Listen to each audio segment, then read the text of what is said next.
Vamos começar, então. Vamos. Abertos os trabalhos, então, da 33ª tese de defesa de doutorado do nosso curso de pós-graduação, né? Esse é o nosso 15º ano, né? E vamos ter, então, a apresentação do trabalho, validação do instrumento Bonner Palliative Test para avaliar o conhecimento de profissionais de saúde sobre cuidados paliativos em unidades de terapia intensiva pediátrica, né? A nossa aluna é a Marilyn Facchini, né? E eu sou o presidente da mesa e o orientador da Marilyn, né? E quero ter a satisfação de apresentar, então, os membros da banca. Então, a nossa convidada externa, então, é a professora doutora Fátima Helena Sequeto, que possui graduação em licenciatura em enfermagem pela Universidade Luterana do Brasil, graduação em enfermagem e obstetrícia pela Universidade Luterana do Brasil, mestrado em curso de parasitologia CAP5 pela Universidade Federal de Goiás e doutorado pelo Instituto de Cardiologia e pós-doutorado pelo Instituto de Cardiologia. Atualmente, a professora Fátima é titular do Centro Universitário Cesusa, coordenador do curso de enfermagem do Centro Universitário Cesusa, docente colaborador do Instituto de Cardiologia do Rio Grande do Sul, pesquisadora do Instituto de Cardiologia do Rio Grande do Sul, professora titular do Centro Universitário Cesusa, membro do colegiado, vice-coordenador do Centro Universitário Cesusa, coordenador do Comitê de Ética do Centro Universitário Cesusa e membro do Núcleo de Docentes estruturado do Centro Universitário Cesusa, pós-doutorado em Ciências da Saúde no Instituto IFUC, ali, no Instituto de Cardiologia, né? Nosso segundo convidado é o nosso membro aqui da PUC, que é o professor Dr. Délio José Kipper, que possui graduação em Medicina pela Universidade Federal do Rio Grande do Sul, mestrado em Medicina e Pediatria da Saúde da Criança pela Pontifícia Universidade Católica do Rio Grande do Sul e doutorado em Medicina e Pediatria da Saúde da Criança pela Pontifícia Universidade Católica do Rio Grande do Sul. Atualmente, ele é coordenador do Comitê de Bioética Clínica e professor titular da Escola de Medicina da PUC e médico pediatra aposentado do Ministério da Saúde. O professor Kipper também é um nosso querido colaborador e colega de pesquisa, né? Ele introduziu, acho que, o estudo da ética no Rio Grande do Sul, talvez no Brasil, né? Publicou seus primeiros trabalhos sobre isso, né? E é um pesquisador nessa área até hoje, né?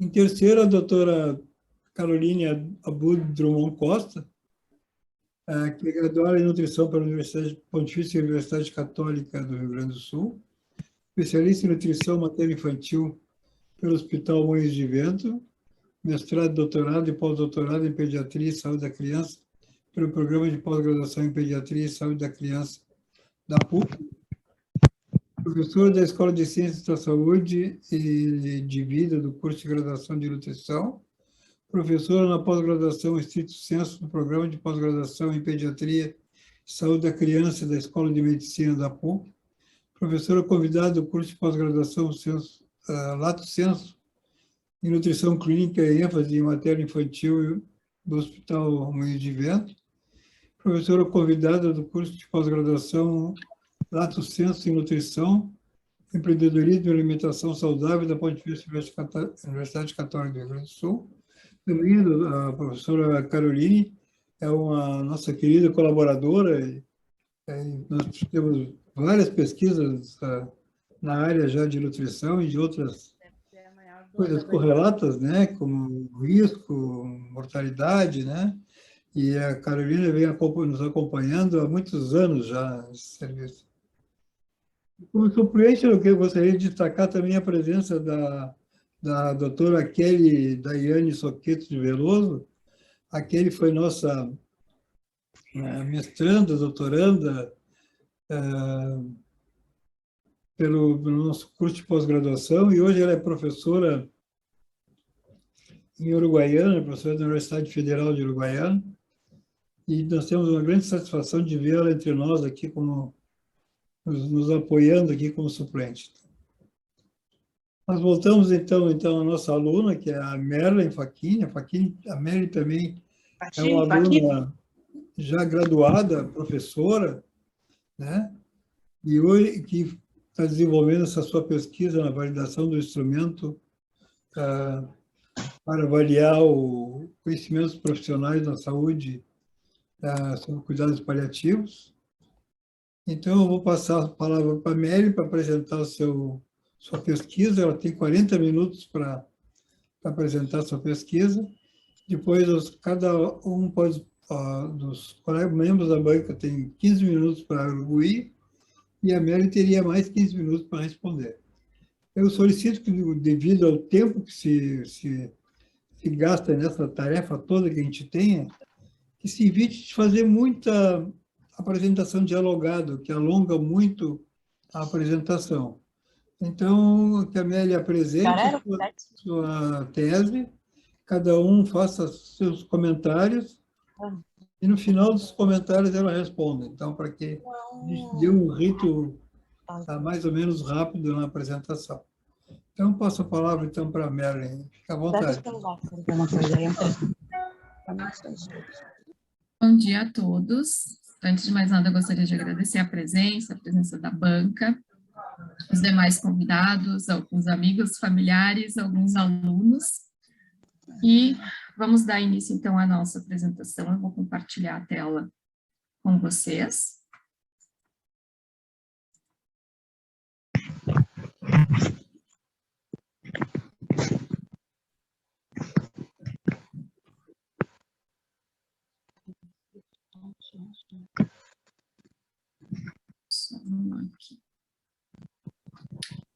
Então, como o Dr. Salini disse, hoje eu apresento os resultados da nossa pesquisa intitulada Validação do Instrumento BPW para avaliar conhecimento dos profissionais de saúde sobre cuidados paliativos nas unidades de terapia intensiva pediátrica. Eu sou Merlin, a pesquisa ela foi realizada sob a orientação, então, do Dr. Salini.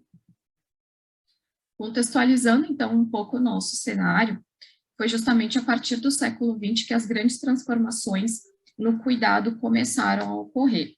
E, nesse sentido, então, a manutenção da vida, quando já não há mais a possibilidade de cura, ela passa a se tornar realidade. A partir desse momento em que você tem essa manutenção da vida, em virtude, mesmo que não exista a possibilidade de cura, surge a necessidade de reflexão acerca das práticas do cuidado. E aí, então, a gente tem os cuidados paliativos nessa discussão.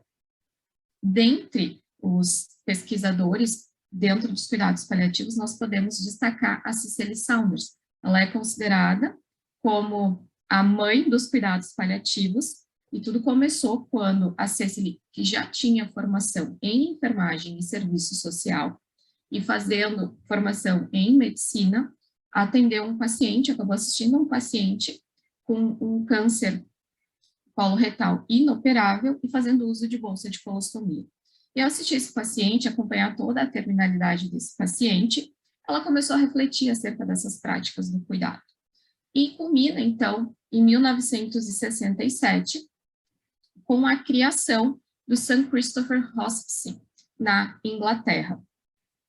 Ela considera esse paciente como um divisor de águas na sua atuação profissional. Foi a partir disso que se começou a discutir, se começou a pensar e cuidar dos pacientes de uma forma diferente pela perspectiva, então, dos cuidados paliativos.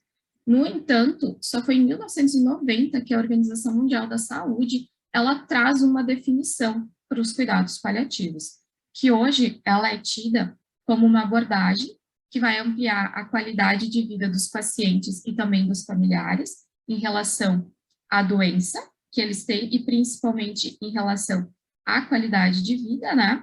Associado, então, ao risco de morte, por meio da presença por meio da prevenção e o alívio do sofrimento, através, então, da identificação precoce, avaliação e o tratamento impecáveis da dor e outros sintomas, quer sejam eles físicos, psicossociais e espirituais. Importante a gente diferenciar, né, o que significa o termo hospice e o que significa, então, os cuidados paliativos. Os cuidados paliativos, hoje, nós podemos instituir para qualquer paciente, não exclusivamente um paciente que esteja em fase final de vida, mas a partir do momento que o nosso paciente tem uma doença crônica e que, sim, esta doença ameaça a continuidade ou a qualidade da sua vida, nós já podemos instituir cuidados paliativos.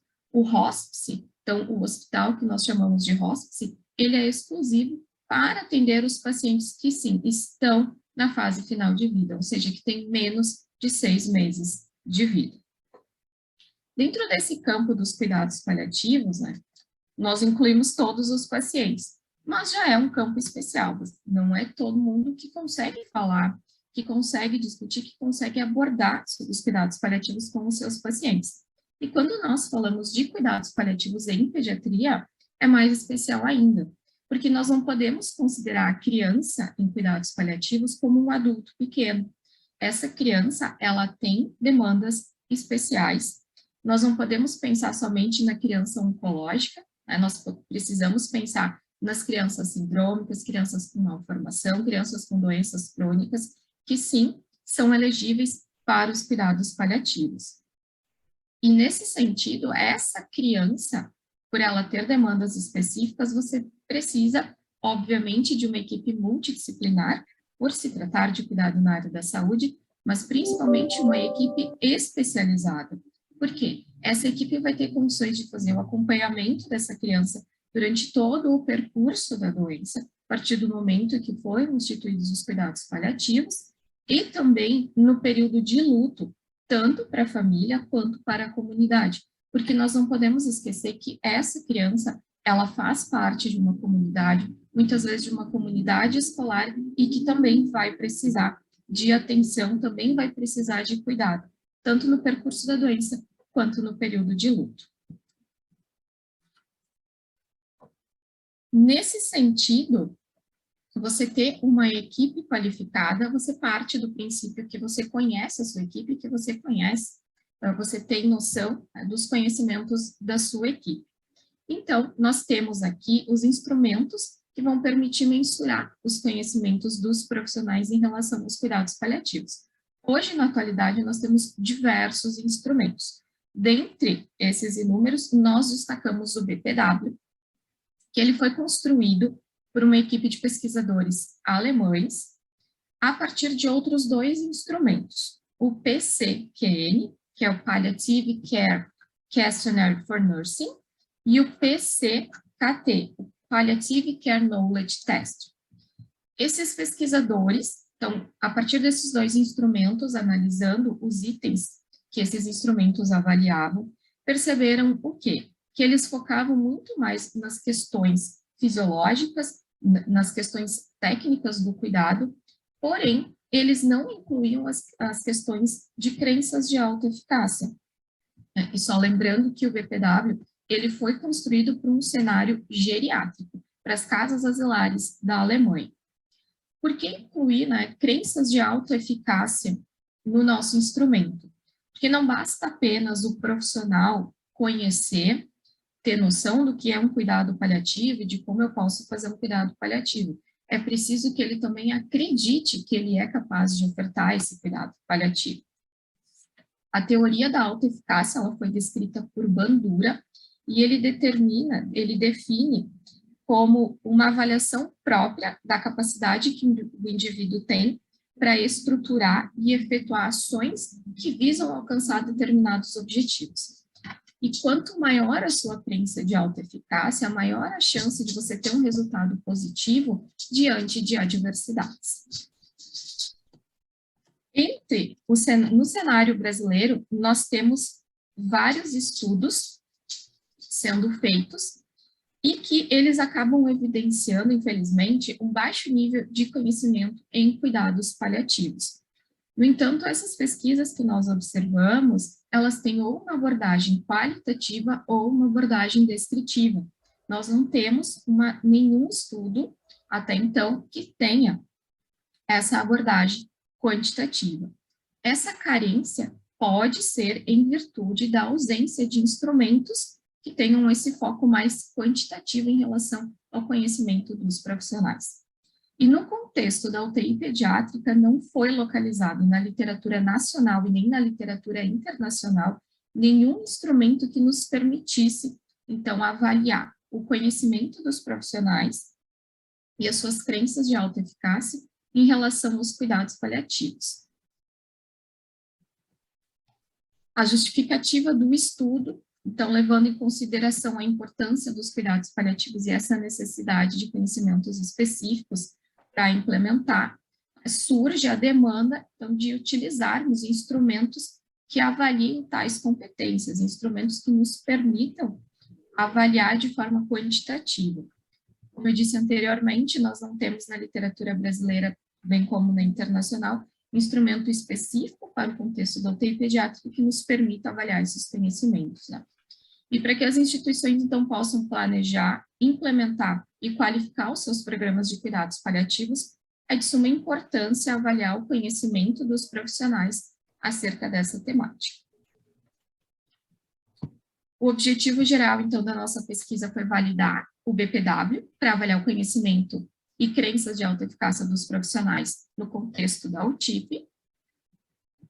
Entre os objetivos específicos, nós temos avaliar a confiabilidade e a validade da versão em português do BPW, determinar o perfil sociodemográfico dos profissionais das UTIPs, né?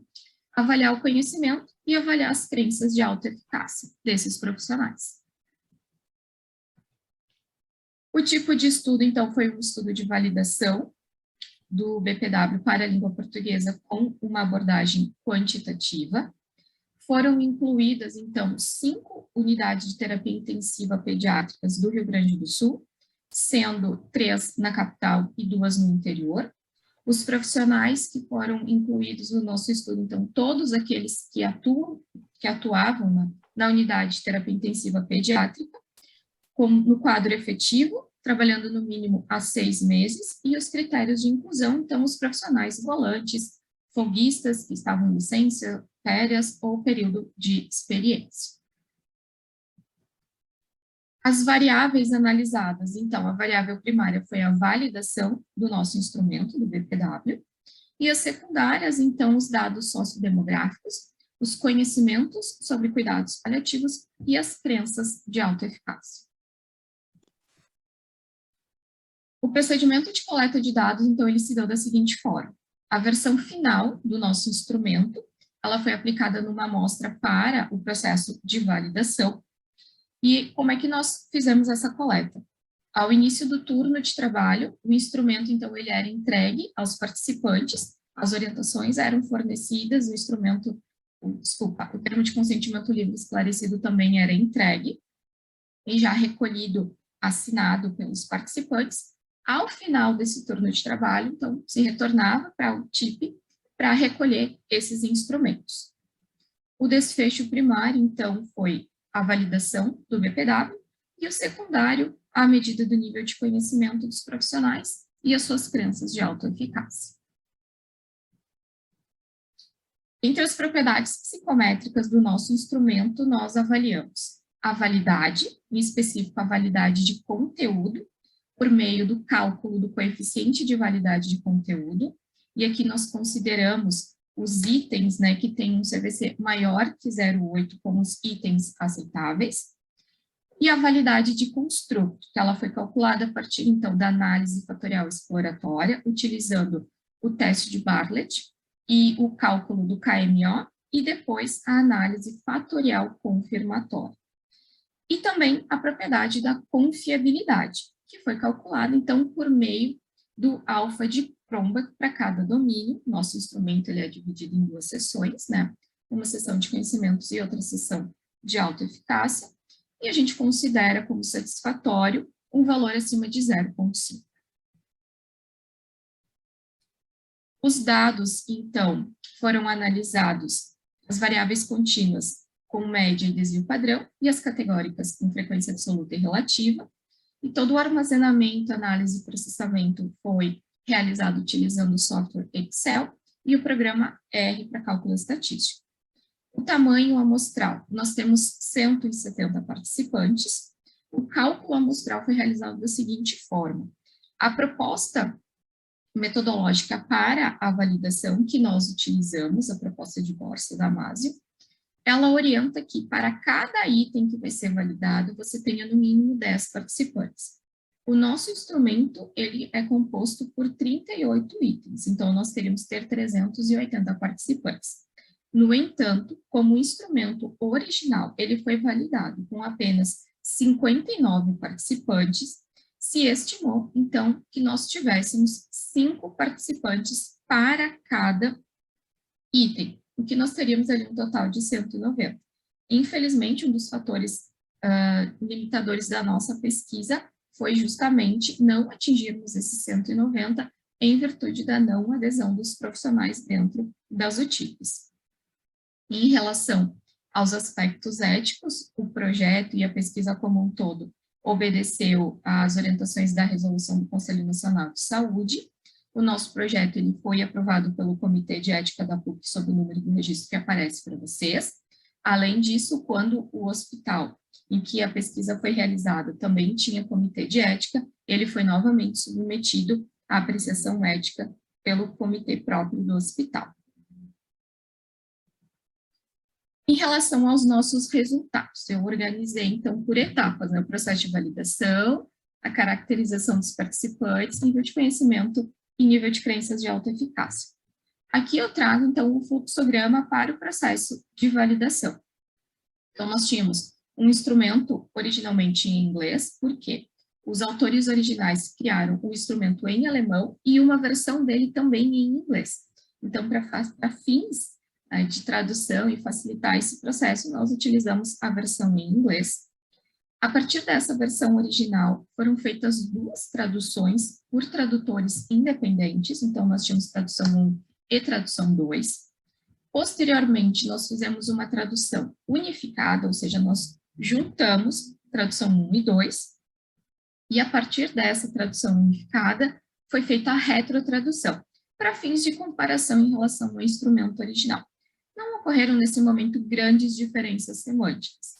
Então, a partir disso, nós pegamos a nossa tradução unificada, adaptamos ela para o contexto da UTI pediátrica. Então, todos os itens que demandavam adaptação foram feitas essas adaptações. Essa versão adaptada foi analisada por um comitê de especialistas no contexto da UTI pediátrica. Uma vez que ela estivesse finalizada, nós colocamos, então, essa versão para o teste na nossa amostragem. A nossa amostra inicial, ela contou com 69 participantes. Conseguimos validar essa nossa versão. Temos a nossa versão final, então, e aplicamos na nossa amostra total de 170 participantes. Aqui, então, é a versão final do nosso instrumento que foi aplicado. Como eu comentei, ele era dividido em 2 seções dos itens que avaliavam conhecimento e crenças de alta eficácia. A primeira seção aqui nós temos os dados sociodemográficos, lembrando que os participantes não eram identificados, somente se colocava aqui um número, participante 1, 2, 3 e assim por diante. A segunda seção, que avaliava conhecimentos, então o profissional, ele leria aqui o item e ele vai assinalar, mas o que ele acha, se é correto, mais correto que incorreto, mais incorreto que correto ou incorreto. E a terceira seção, pelas crenças de alta eficácia, que segue exatamente esse mesmo padrão.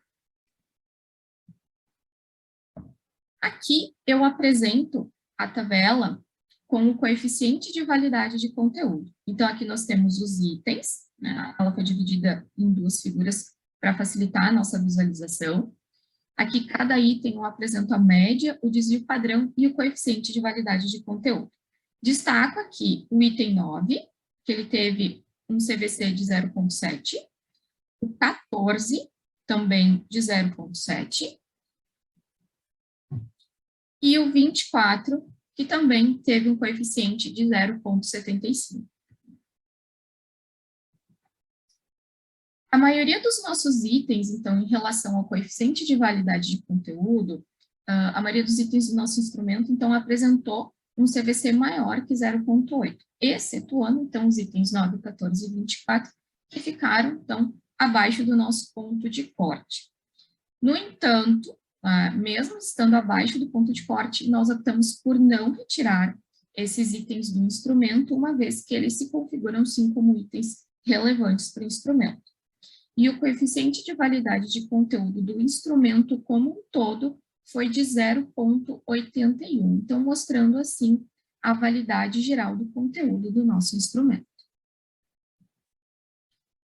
Então, lembrando, a validade de construto, ela foi calculada por meio da análise fatorial exploratória, utilizando, então, o teste de Bartlett, e aí nós consideramos relevante quando apresenta um p-valor menor que 0,5 no teste, e o cálculo do KMO também precisa apresentar aqui um resultado maior que 0,5. E a análise fatorial confirmatória. A validade de construto da seção de conhecimentos, então, na análise fatorial exploratória, ela identificou 3 fatores. O que significa isso? Que aqueles 23 itens da seção de conhecimentos, eu posso agrupar eles em 3 fatores ou 3 dimensões. Significa que esses itens avaliam conhecimentos dentro de um mesmo contexto. O KMO para essa seção foi de 0,52, e o teste de Bartlett apresentou um p-valor menor que 0,01. E a análise fatorial confirmatória, ela apresentou um p menor que 0,5. A análise fatorial confirmatória, ela vai me dizer se cada um dos itens dentro da minha dimensão realmente estão correlacionados estatisticamente. Então, se o item 1 dentro do fator 1, ele tem correlação. Aí isso, o valor menor que 0,5, ele nos identifica que sim, que os itens estão relacionados. A seção de crenças de alta eficácia, também a análise fatorial exploratória apresentou 3 fatores ou 3 dimensões. O KMO foi um pouco maior aqui, 0,74.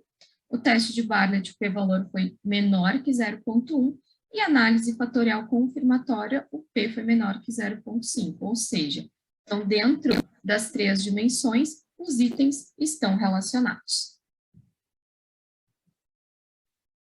Por fim, a confiabilidade da seção de conhecimentos apresentou um alfa de Cronbach 0,68, e a seção de crenças de alta eficácia de 0,80. Aqui eu apresento, então, a tabela que tem as variáveis sexo, idade e profissão dos nossos participantes. Nós conseguimos visualizar aqui, então, que a maior parte dos nossos participantes são do sexo feminino. A enfermagem, especificamente, ela é composta muito mais por mulheres, mas a área da pediatria como um todo realmente apresenta muito mais mulheres em todas as profissões.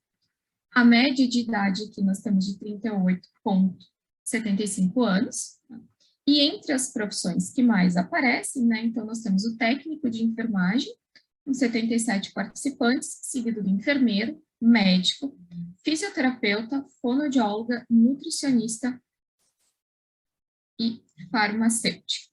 Tá? Aqui a tabela, então, ela apresenta as variáveis tempo de formação, tempo de atuação na área da saúde e tempo de atuação na unidade de terapia intensiva pediátrica.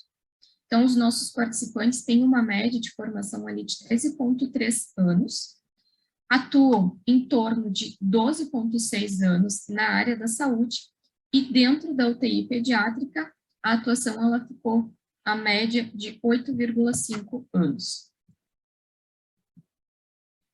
Essa tabela, então, eu apresento as variáveis titulação, função e se tem outro vínculo empregatício. Então, nosso técnico de enfermagem, que aparece em maior número, seguido do bacharel, especialista, mestrado, e doutorado. Dos nossos participantes, a maioria trabalha na assistência, somente 9 fazem gestão dos serviços e 49 possuíam outro vínculo empregatício, seja profissionais em consultório particular ou em outros serviços de saúde. Aqui, então, eu apresento a tabela que tem as variáveis: se fez curso de cuidados paliativos e se o hospital possui grupo de cuidados paliativos. Interessante atentarmos que dos 170 participantes, somente 17 fizeram curso de cuidados paliativos, tá? E 113 dizem que sim, que o hospital possui grupo de cuidados paliativos, e 57 afirmam que não. O que nos chama a atenção aqui é que todos os hospitais possuem grupo de cuidados paliativos, né? Aqui eu apresento em duas figuras o nível de conhecimento dos nossos profissionais. Então, o que nós fizemos, né? A ocorrência das respostas corretas. O instrumento, ele sozinho, por si só, desculpa, ele considera alguns itens que as respostas devem ser corretas ou mais corretas que incorretas, e outros itens que as respostas devem ser mais incorretas que corretas ou incorretas. Então, aqui a gente avalia, né, a frequência dessas respostas corretas, o que é considerado um acerto, e nós observamos, então, o item 4, nós tivemos 19,41% de acertos, o item 6, 3,53% de acertos, o item 8, 10,59%, e o item 21, com 17,6%. Então, são os menores percentuais de acerto nessa seção de conhecimentos. Além dessa avaliação de percentual, nós demos um score para cada resposta dos nossos participantes. Quando ele acertava a resposta, então ele ganhava um score 2 para aquele item, e quando ele errava, ganhava um score 1. Então, aqui a gente consegue visualizar, né, a média desses scores, a média total, né, desses scores na seção de conhecimentos. Então, novamente, né, a gente consegue ver que o item 4, o item 6, o item 8 e o item 21 apresentam os menores scores, muito próximo a 1, que é o erro, né? E aqui nós temos alguns scores muito próximos de 2, ou seja, os acertos. E aqui, então, a tabela, ela apresenta os 5 hospitais e a média de score para cada um, a média geral na seção de conhecimentos. O que a gente consegue perceber? Que eles estão muito próximos, mesmo que sejam hospitais com algumas características diferentes, nós temos hospitais da rede privada, hospitais da rede pública, né?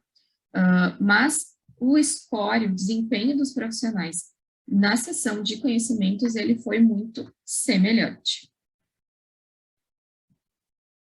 Aqui, então, eu apresento a tabela da seção de crenças de autoeficácia. Então, novamente, aqui a gente consegue visualizar os percentuais de acerto. E aqui eu também destaco os itens que tiveram os menores percentuais, né? Então, o item 3 com 69%, o item 5 com 70%, o item 10 com 65% e o item 14 com 68%. Acabam sendo os menores scores. Lembrando que na seção de crenças de autoeficácia, não existe uma resposta considerada correta ou incorreta, porque ela é uma avaliação própria do indivíduo. No entanto, quanto maior a ocorrência de respostas correta ou mais correta que incorreta, parte-se do princípio que maior é a crença de autoeficácia do profissional.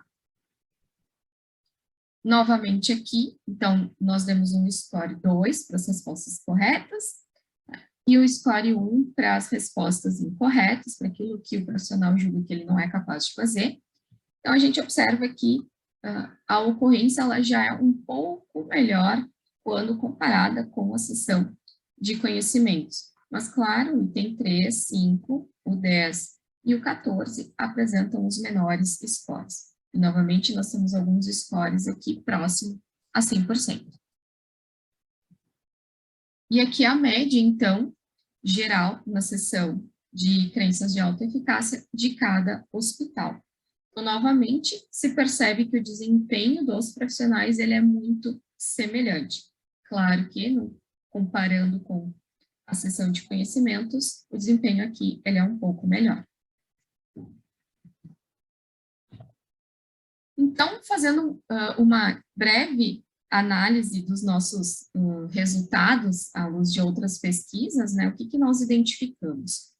O alfa de Cronbach do nosso instrumento para a seção de conhecimentos foi de 0,68 e a seção de crenças de alta eficácia foi de 0,80. Isso é muito semelhante ao instrumento original, que apresentou respectivamente, né, 0,71 e 0,86. Nós tivemos, né, um maior percentual de acertos, ou seja, acima de 70%, nos itens 5, 13, 14, 15, 18, 19 e 20, seção de conhecimentos, né? E é muito semelhante ao desempenho dos profissionais no estudo original. Importante destacar aqui que os itens 13, 14, 15 e 18, eles relacionam, então, com os aspectos religioso e social da terminalidade da vida. Que nossa assistência ela não fica exclusivamente a questão de técnicas, manejo de dor, mas sim envolve todos os aspectos da terminalidade da vida do nosso paciente. O estudo original não inclui o item 14 entre os maiores acertos, né? E é importante destacar que os pacientes entendem como relevante, né, o cuidado às necessidades espirituais nessa etapa da sua vida. O item 15 é um dos que mais nos chama a atenção, que é habilidades de comunicação podem ser aprendidas, apresentou 99,41% de acertos. Né? O estudo original apresentou 100% de acertos. E a comunicação, ela é considerada elemento fundamental para que o profissional de saúde possa estabelecer uma relação de confiança com o paciente e a família. Então, acaba sendo uma ferramenta fundamental para o processo de cuidar dos nossos pacientes, especificamente em cuidados paliativos, né? Os itens 4, 6, 8 e 21 apresentaram os menores percentuais de acerto, né? Menos que 20%. Chama atenção é que o item 4, o manejo da dor através de adesivo transdérmico com opioide adequado para crianças em fase final de vida, ele difere dos resultados dos demais itens que estão relacionados ao manejo dos sintomas físicos do nosso instrumento, né? Importante destacar que a abordagem da dor na criança, ela precisa seguir critérios específicos, né? Se orienta que a dor leve, ela seja tratada ou com um paracetamol ou com o próprio acetaminofeno. E a dor moderada e intensa, a gente já trate com um opioide puro, né? Porque outros opioides, não sendo puros, nós não temos uma eficácia garantida e, principalmente, a gente não consegue controlar as reações dessa medicação na criança. Então, aqui fica a importância de termos protocolos específicos, né, e condutas diferentes quando a criança tem uma dor leve ou uma dor moderada a intensa.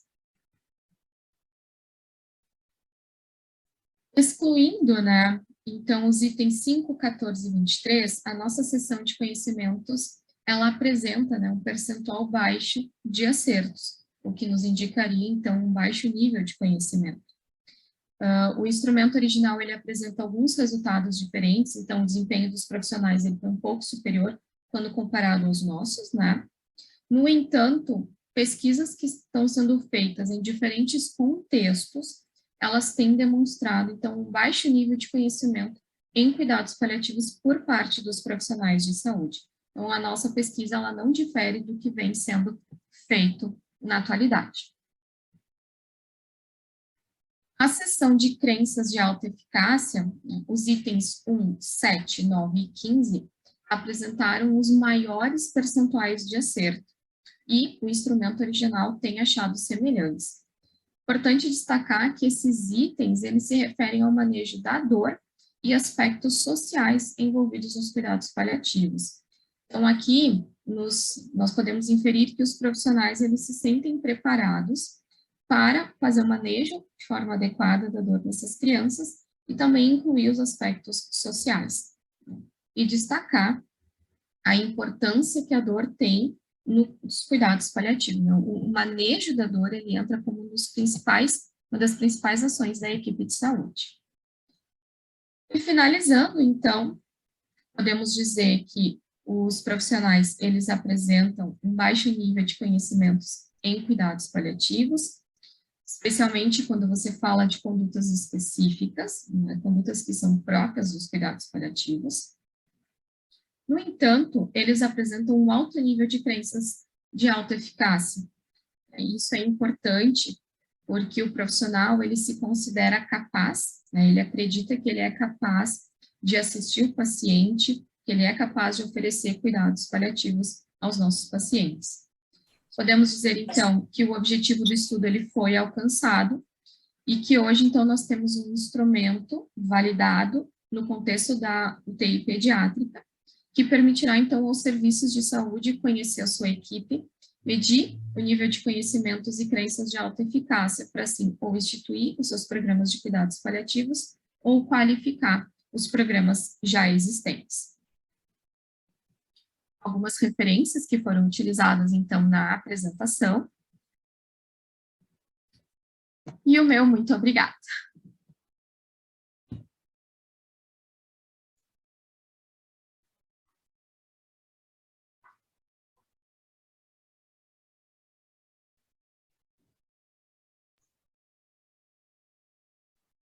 Doutor Seleni, o senhor está mudo.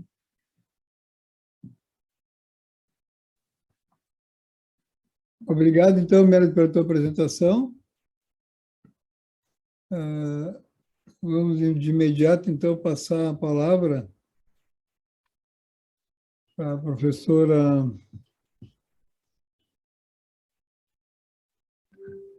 a ordem aqui.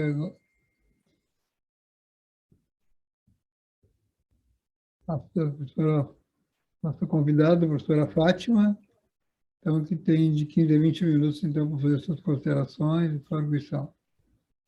Obrigada. Queria agradecer o convite, né, doutor Seleni, dizer que é uma honra estar aqui nesse momento, participando da banca de uma aluna que foi minha aluna da graduação, né, eu me sinto privilegiada, né, acredito que a Adri também, porque fez parte dessa formação, e agradecer também a sua confiança de permitir que me convide, tá? Queria parabenizar a Merlin pela apresentação, a apresentação foi muito clara, o teu conteúdo do teu trabalho também está muito bem escrito, né? Bem explicado. Eu tenho algumas considerações para te ajudar na publicação, né? Que já que tu já fizeste a qualificação, eu acho que tem como dar fazer alguns ajustes para te ajudar a publicar. Eu não sei aonde que tu pretende publicar, Merlin. Pediatric Critical Care Journal of Medicine. Ah. Enfim. Deixa eu ver uma coisa. Então, assim, ó, eu li o teu trabalho e aí eu verifiquei que tu traduziu, adaptou e avaliou. Eu acho que no título tu tem que colocar isso, tá? Porque tu fez. Tu não só, como tu colocaste tradução, tu fez uma tradução, uma avaliação cultural, uma adaptação cultural e validação para o português. Então, eu acho que isso tem que constar no teu título e os objetivos deveriam ser mais abertos em relação a isso, né?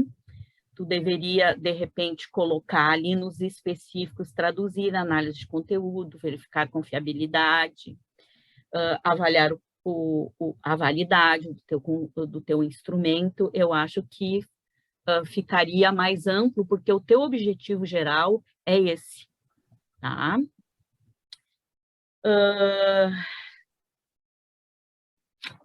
Deixa eu ver aqui outra coisa.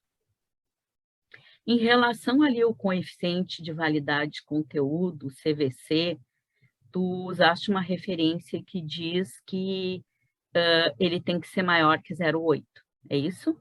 Sim. Tu não encontraste nenhuma outra referência que fosse um pouquinho menos? Se tu encontrou, eu acho que seria interessante citar também. Tá, na verdade, não encontrei. Não, porque eu me lembro que quando eu fiz meu trabalho de validação...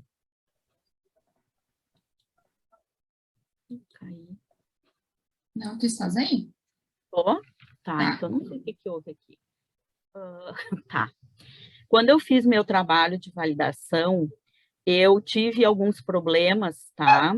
E eu encontrei algumas referências que tinham valores um pouquinho mais baixos e que os autores consideravam também. Eu acho que isso poderia enriquecer aquelas 3 questões, porque pode ser que a revista te pergunte sobre isso. Então, se tu achar alguma referência ou algum autor que usou e que já aplicou, que considere um valor um pouquinho, tipo, maior que 0,7, eu acho que seria interessante tu colocar. Ali no tamanho da amostra, tá? Tu apresentaste que foram 38 questões, é isso? Então, o item, ele tem 38. Tá. No trabalho, tu não citou. Então, quando tu for montar para publicar, tu cita para ficar mais claro, tá? Porque no trabalho tu colocou que precisar 10 pessoas para cada, e ali tu descreveste, mas tu não colocou quantas questões ficou teu trabalho. Então, fica mais claro quando tu coloca que o total das questões que ficaram do questionário foram 38, e tu utilizasse 5, porque, enfim, tá? Eu acho que seria interessante. Uma pergunta, tá? Que depois tu me responde, porque o doutor Celini pediu para não se estender muito. Esse instrumento, tá? Quando tu vai avaliar conhecimento, né? Quando os autores dele avaliaram conhecimento, o resultado dele é por dimensão ou é por estatística descritiva? Eles apresentam por dimensão também, como eu fiz. Tá. Tá certo. É que eu fiquei em dúvida. Então, para ti falar sobre o conhecimento, né? Ele tem valores de dimensões para te dizer se o conhecimento foi maior, menor naquela população, tá? Então, outra coisa, tá? Por que vocês usaram aqueles autores para validação? Depois tu pode me perguntar, me responder, tá? Porque a gente sempre usa o Beto, né? Que é um autor mais tradicional, enfim. Talvez te questionem isso, não sei, tá? E também acho interessante, quando tu montar teu artigo, né? Tu fazer bem explicadinho as fases da tradução e retrotradução, contando com estágio 1, estágio 2, estágio 3, estágio 4 e estágio 5 do pré-teste. Se tu quiseres, eu mando o esboço do meu, que foi publicado no Jornal de Pediatria, tá? Que vai facilitar a tua publicação. Tá? Até aconselho. Se caso tu não conseguires publicar na revista que tu tens interesse, o Jornal de Pediatria eu acho que é uma boa pedida também.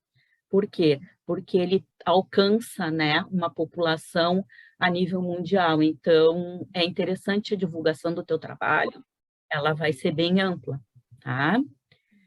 E era isso. né? Eu me detive mais na metodologia, né? E parabéns, né? Faz teus ajustes e vamos lá. Tu podes repetir só a primeira pergunta que o meu sinal falhou e eu não consegui entender? Estava falando da amostra, enfim. Não, a amostra eu só peço para quando tu Uhum. fizeres, tá? O teu artigo, tu destacar as 38 perguntas. Isso, tá. Importante, tá? Tá. Pedir para te ver se tu não achava o coeficiente de validade de conteúdo, Tá. alguma referência que citasse que fosse menor que 0,8. Uhum. Tá? Certo. Tá bom, então. Alfa de Cromba tá ok, tá? E eu perguntei, tu me respondeu, né? Beleza. Como é que faz a avaliação desse conhecimento? Se são por dimensões ou se é só por a estatística descritiva. Não, eles fazem por dimensão. A dimensão então, de conhecimento e depois a de crenças, em separado. Tá, então, eu acredito, é uma sugestão, tá? Uhum. Que tu vais publicar um artigo sobre tradução, adaptação cultural e validação para o português, e tu vais publicar o outro avaliando o conhecimento. Porque eu não tinha entendido direito se tu fizeste por dimensão cálculo, né? Perfeito. Porque tu validou ele quando tu aplicou nessa população. Sim. Então, acho que isso tem que ficar bem claro. Tá?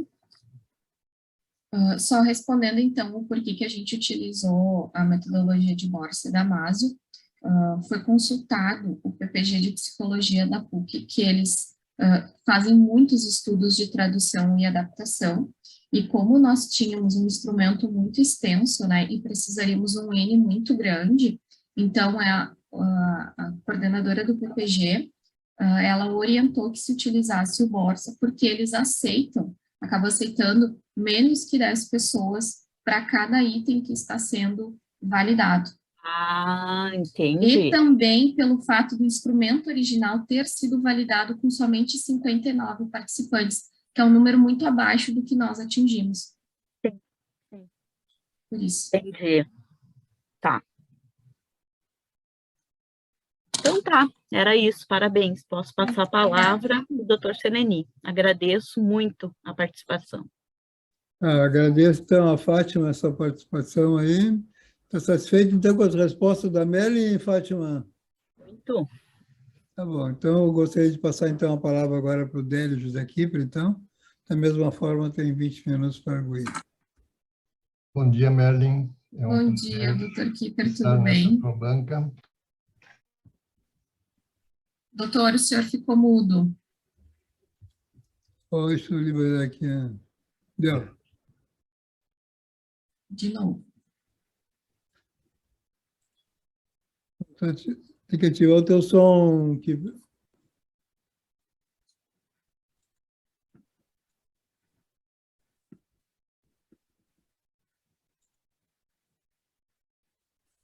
Estão ouvindo agora? Agora sim. Aqui está caindo sozinho. Bom, desculpe, Merlin. Parabéns. Seleni, obrigado pelo convite. Essa minha participação caiu que nem uma luva nesse atual momento em que a PUC está conquistando uma cátedra UNESCO de bioética, neuroética e inteligência artificial. E uma das questões que a Unesco está apregoando em relação à bioética exatamente é implantar o ensino da medicina dos cuidados paliativos. Tá? Então, inclusive, amanhã eu vou ter uma reunião com o decano exatamente para dar início nesse processo, talvez até de criar uma disciplina de cuidados paliativos. Então, foi um prazer enorme poder participar da avaliação desse teu trabalho. Eu vou fazer algumas considerações que eu achei interessantes. Tá? A primeira, assim, no resumo que tu fizesse do trabalho, tu não coloca os objetivos secundários, tá? Me chamou a atenção isso. Consta só que tu vai tentar validar um instrumento de avaliação, tá? E não coloca que tu vai também já fazer uma pesquisa de conhecimento e de crenças de autoeficácia. Acho que seria importante colocar, tá?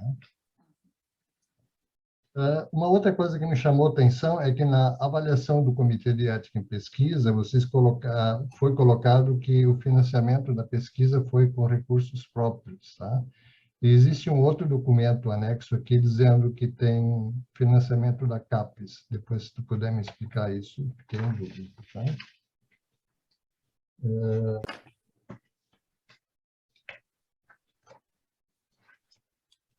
Eu fiz algumas perguntas que talvez no futuro a gente vai ter que trabalhar junto, mas esse instrumento ele é válido e foi construído para avaliação de conhecimentos e crenças de autoconfiança em UTI pediátrica, tá? E a gente vai querer trabalhar isso em todos os serviços do hospital. Então, talvez a gente vá ter que discutir como adaptar esse instrumento para poder ser usado em outros ambientes, que não seja UTI pediátrica, né? Eu me preocupei um pouco, especialmente em relação aos itens de crenças de autoconfiança, em relação à população que vocês usaram para fazer essa pesquisa, tá? Que tem muitas pessoas do sexo feminino, aparentemente, na minha percepção, elas são melhores para dar suporte de medicina de cuidados paliativos do que os homens, tá?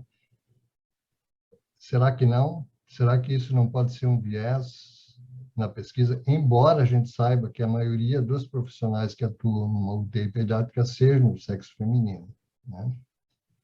E também me preocupou um pouco a grande quantidade de técnicos de enfermagem, né?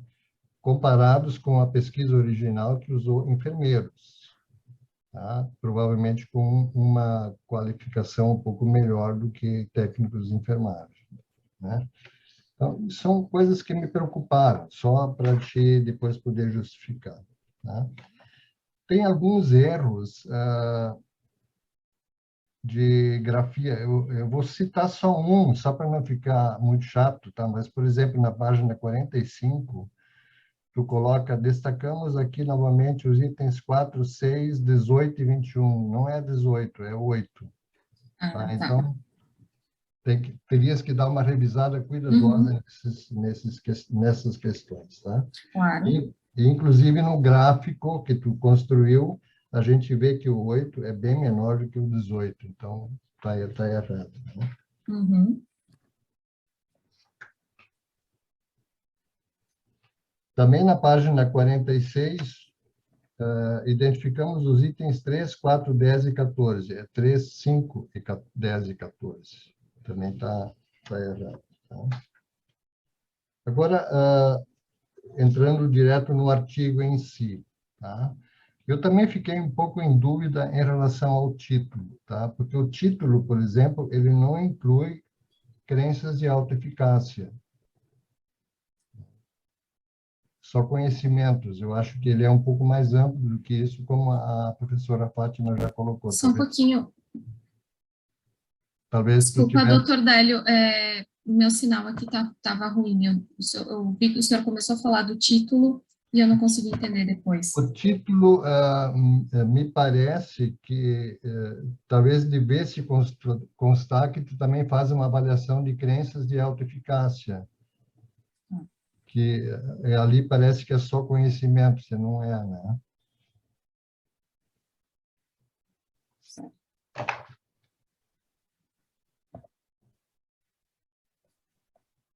Eu fiz uma avaliação cuidadosa nos itens que vocês colocaram no questionário em português, tá?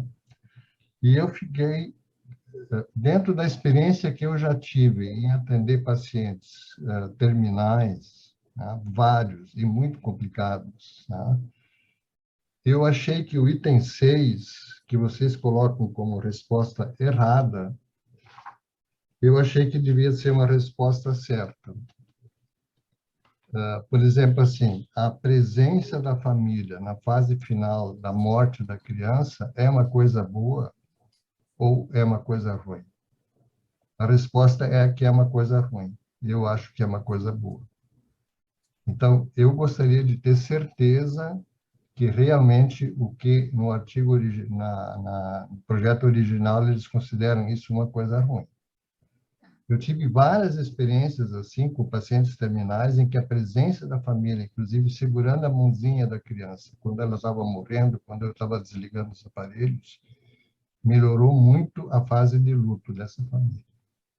Então, eu tenho muitas dúvidas, apesar de ser lá na Alemanha, eles são mais duros do que nós, né? Mas eu fiquei com muita dúvida. Se realmente essa resposta dá para mudar, muda completamente a estatística de vocês, tá? Sim. Que foi um dos itens que teve acertos mais baixos e eu não concordo com a classificação de incorreta daquela ali, tá? Uhum. Eu gostaria muito de ter uma resposta tua sobre isso no futuro, tá? Porque realmente eu fiquei preocupado. Tem algumas coisas que tu já respondeu, por exemplo, que a versão em inglês também foi validada, foi feita pelos próprios autores originais, né? Então, isso... Tem uma outra questão que me deixou bastante preocupado, tá, Merlin? Que é o seguinte: no termo de consentimento livre e esclarecido, vocês não colocam que vai ser feita uma avaliação de conhecimentos e crenças e habilidade dos participantes. Vocês colocam só que vocês vão validar um instrumento de avaliação. Então, o pessoal entrou na pesquisa, foi avaliado se eles tinham conhecimento ou não, mas isso não estava no termo de consentimento. Isso sozinho, na maioria das revistas, anula a publicação do artigo. Não sei como vocês podem resolver isso. O interessante é o seguinte, que no material que vocês mandaram para análise no Comitê de Ética Clínica, de Ética em Pesquisa, vocês colocaram que vocês vão fazer avaliação de conhecimento e crenças e habilidades. E no termo de consentimento vocês não colocaram.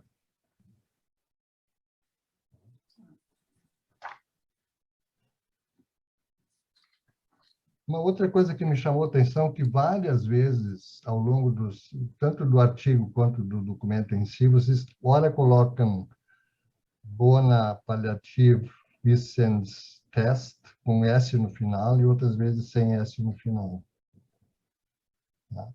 Eu olhei a versão original em inglês, não é testes, é teste. Tá? Então, talvez corrija. De qualquer maneira, Merlin, colocadas essas questões, muito obrigado pelo trabalho que vocês fizeram. Tá? Realmente vai ser extremamente útil para os próximos passos que a gente pretende dar no Hospital São Lucas da PUC. Muito obrigado. Obrigada, doutor Nélio. Realmente, existem, sim, alguns erros, especificamente em termos de digitação, de grafia, por mais que se tenha revisado, o olhar fica cansado, fica viciado e a gente já não identifica mais, né? Em relação à nossa população, a ideia, quando se começou a trabalhar com esse instrumento, realmente é que a gente pudesse incluir todos os profissionais que atuam na UTI pediátrica, né? E deixar os técnicos de fora, porque existe uma diferença de formação, eu não achei justo, até porque o técnico de enfermagem acaba sendo o profissional que fica mais próximo e por mais tempo com essa criança. Então, e principalmente por ter uma formação exclusivamente técnica, que esses profissionais precisam, né, de tanto de formação específica quanto de educação permanente, para que possam atuar, né, para que possam assistir os pacientes em cuidados paliativos. Então, realmente, se optou por incluí-los em virtude disso. E também porque assim nós não restringiríamos tanto o nosso instrumento e ele seria mais aplicável, porque a ideia realmente é você criar um instrumento que ele possa ser aplicado, não é simplesmente porque a gente fazer a pesquisa e ele ser engavetado depois, né? Então, a ideia é que ele possa ser aplicado e a todos os profissionais, gerar uma ferramenta, validar uma ferramenta que realmente vai ser útil para as instituições, para o pessoal que faz gestão de UTI pediátrica, né? Em relação ao fato de serem mulheres, eu abordei vários profissionais homens, sejam técnicos, enfermeiros, físio, médico, né? Farmacêutica, fono e nutri, que realmente não tinham profissionais do sexo masculino. E a maioria acabou realmente respondendo. Então, o número que a gente tem ali realmente foram dos profissionais que se dispuseram. E, de fato, infelizmente, nós temos poucos homens dentro do contexto da pediatria, né? Acaba sendo uma área predominantemente feminina, né? Entre os profissionais, independente da profissão, né? Então, por mais que se tentasse abordar, né, infelizmente, existem poucos homens na pediatria. E em relação ao item 6, realmente o instrumento original, ele traz, eu fui conferir mais uma vez, né, ele realmente traz a resposta para esse item como uma resposta pouco correta, né, ou mais incorreta que correta ou incorreta. Algumas vezes eu me questionei não só...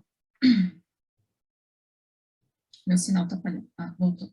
Eu me questionei não só em relação a esse item, mas em relação a alguns outros itens, justamente porque a pergunta, ela induz ao erro, né? E ela é considerada realmente o inverso do que nós consideraríamos. Mas eu fiquei pensando, se eu mudar, eu mudo completamente a organização do instrumento.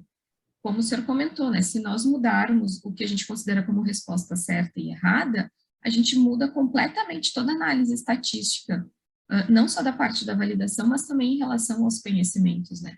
E respeitando, então, essa questão do instrumento original que se optou por manter, se discutiu com outros profissionais que atuam em UTI pediátrica, né? E se optou por manter em respeito também ao instrumento original, né? Mesmo que a gente não concorde muito com essa pergunta, né? Com a resposta que é dada para esse item. E em relação ao termo de consentimento, realmente eu não tinha observado esse detalhe, que no termo em si só consta a questão da validação, né? E não a questão de avaliar conhecimentos e crenças de alta eficácia. O interessante é que o instrumento passou por, o termo de consentimento, ele passou por 4 comitês de ética, né? E isso não foi apontado por nenhum comitê de ética, né? Essa questão no TCE mesmo. Eu criei e coordenei durante quase 20 anos o nosso comitê de ética em pesquisa, tá? Então, eu estou bastante acostumado a ver esse tipo de dificuldades, tá? Que às vezes no projeto consta alguma coisa e isso não aparece no termo de consentimento, tá? Aliás, na grande maioria das pesquisas internacionais já vem uma versão traduzida, que não é válido, deveria ser construído pelo pesquisador local, mas eu não sei como tu pode resolver isso, Merlin, mas isso assim, isso vai ser uma dificuldade, eu imagino, para a publicação do artigo, tá? Talvez tu pudesse fazer uma consulta ao Comitê de Ética em Pesquisa para ver se ele pode te dar uma solução em relação a isso, tá? Mas isso é uma dificuldade grande, tá? Porque, assim, de alguma maneira, no artigo tu coloca que os profissionais que foram avaliados nesses 5 hospitais não têm grandes conhecimentos sobre medicina paliativa. Quer dizer que tu está taxando eles de alguma coisa para a qual eles não foram, não deram sua concordância.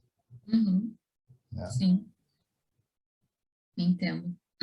E eles mesmos diziam, né, os profissionais acabavam dizendo na hora de devolver o instrumento respondido, né, nossa, como foi difícil, nossa, eu levei muito tempo para responder, eles acabavam dizendo isso. E não só os profissionais técnicos, né, mas mesmo profissionais de nível superior acabam dizendo assim, eu tive que pensar muito.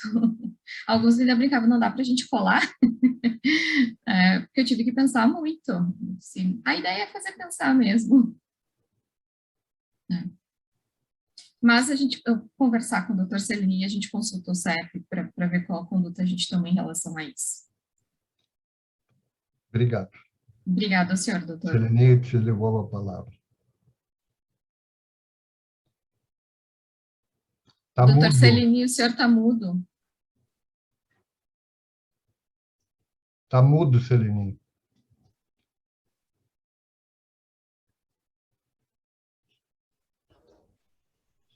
Tu estavas mudo, Celini. Fala de Sim, novo. obrigado. Agora já... Não, essa é uma questão que agora então, a Mary vai ter que levar em consideração tudo, né? Quer responder mais algumas... Está satisfeito com as respostas da Merlin? Quer responder mais alguma coisa, Merlin? Não sei se o Vocês doutor acabaram fazendo Kipper, mais dialogado aí no final, né? o doutor Kipper tem alguma outra dúvida. Não, Essa questão aí do termo de consentimento, né? Nós vamos ter que dar uma olhada. O que a gente pode fazer, né? E talvez uma boa ideia seja de consultar mesmo a comissão de ética, né? Mas, de qualquer forma, vamos ter mais alguma... Vamos passar, então, para a professora Carolina, então, né? Que é a última, mas não menos importante, né? Na sua apresentação, né? Fiquei com a parte fácil, que é as últimas, após tantas considerações importantes. Então, bom dia a todos. Primeiro, muito obrigada pelo convite, né, de compor a banca. Me sinto muito honrada de estar junto aí da professora Fátima, do professor Kipper. Parabéns, Merlin, parabéns, professor Celini, bastante orgulho do trabalho, mais um do grupo. Então, não podia deixar de mencionar. Merlin, em primeiro lugar, assim, a tua apresentação foi excelente, né? Tu já é professora, então acho que não dá para deixar de comentar a tua didática, né? A tua fala com domínio. Estive na tua qualificação, né? E aí nós comentamos, é tão difícil apresentar essas questões psicométricas, né? Essas questões de validação. Como que a gente apresenta tentando ser o mais sucinto possível? É tão difícil porque não é sucinto, não é simples, né? Mas a gente tem um tempo para cumprir aqui, né, na apresentação, e eu acho que tu desenvolveu com êxito, tá? Assim, até fazendo a comparação da qualificação para a apresentação de agora, né? Realmente acho que tu levou em consideração que nós comentamos, né, que precisava ficar um pouco mais simples e ficou. Tá? Apesar de não ser simples, né? Então, acho que não dá para deixar de mencionar, a tua apresentação estava mesmo impecável, tá? O processo de doutorado é uma caminhada, né? O trabalho é uma parte muito importante, mas é uma caminhada, é uma construção, né? Feliz em participar do teu momento do início ao fim, né? Bem no início, depois agora aí na banca, eu fico muito orgulhosa, né? Assim, acho que foi uma caminhada bem bonita e certamente de muitos aprendizados, né? Em todos os sentidos para ti.